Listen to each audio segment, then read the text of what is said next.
It is difficult. It's hard to get to some of these places. For the most part, a lot of these caves are untouched, they're pristine. And just to have the opportunity to be able to see that, it's really rewarding. So this is a gray bat hibernaculum, and this is actually the largest in the southeast United States.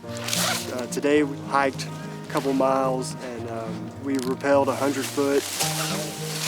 And every cave is challenging, but at the same time it's rewarding to be part of a team that's doing this work. And then after they're all down, then we'll go down. So gray bats are a federally listed endangered species, and we have a number of priority 1 hibernaculum throughout their range that hold the majority of the population in these caves that they overwinter in.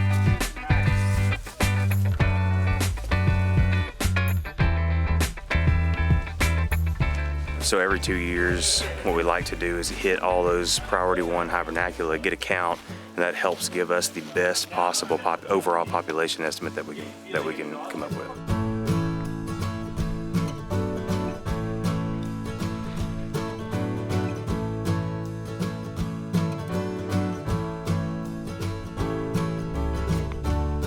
With these gray bats, in this cave, there could be up to 1 million of them. So we can't very well count every one. We use laser rangefinders to make rough estimates of polygons around bats.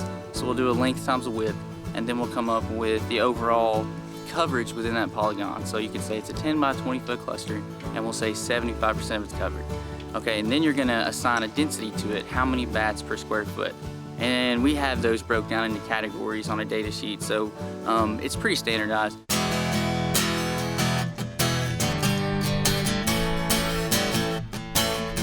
Since we're doing these every 2 years, over 10 years, we can see a trend. Over maybe even 6 years, we can see a trend. Is it 50% higher now than it was 10 years ago? Is it 50% lower? And is it generally every survey lower? And so we can get a good idea. And also we're being consistent. We're doing it the same way every 2 years. So we can get a trend from it.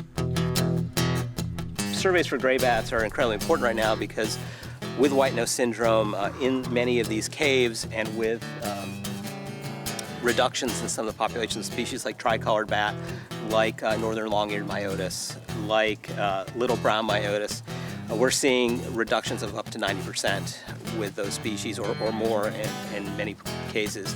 We didn't know how gray bats would respond. Well, white nose syndrome basically irritates them like athlete's foot or something on us. And they wake up. Every time they wake up, they burn a little bit of fat. And with white nose syndrome, they wake up so much that they essentially almost starve to death. And so they actually fly out in the winter to search for food. But of course, there are no insects in Tennessee in the winter. And so they typically die from exposure, from being too cold, being out on the landscape too soon.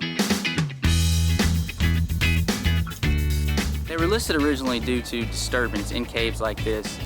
During the winter and during the summer when they're most susceptible. So now it's important to continue monitoring this species because not only from disturbance, but since whitenose was brought to the U.S. in 2006, then they were left on the endangered species list because the overall effects of whitenose was unknown at that time. Our first thought was, oh no, gray bats are going to be decimated.